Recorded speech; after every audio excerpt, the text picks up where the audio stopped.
Zhvillimet e reja në konfliktin në linjën e mesme tregojnë për një zgjerim të kontrollit ushtarak izraelit në rripin e Gazës.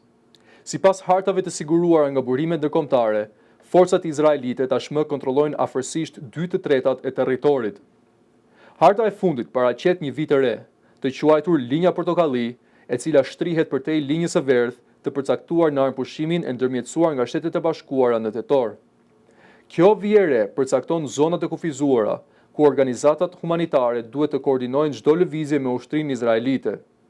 Sipas ekspertëve, kjo zgjerim nënkupton një kontroll më të madh territorial dhe kufizime më të forta për lëvizjen e civilëve dhe ndihmës humanitare.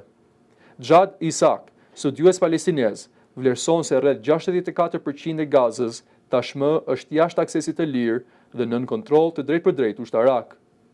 Nga ana tjetër, autoritetet izraelite deklarojnë se këto masa janë të nevojshme për të garantuar sigurinë dhe për të lehtësuar aktivitetet humanitare në një mjedis të rrezikshëm operacional.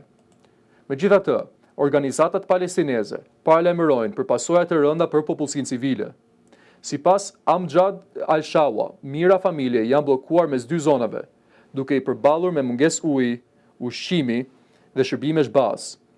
Raportimet tregojnë se punonjës humanitar dhe civil janë vrarë në zonat e reja të kufizuara, ndërsa kufit ndryshojnë shpesh pa paralajmërim për banorët.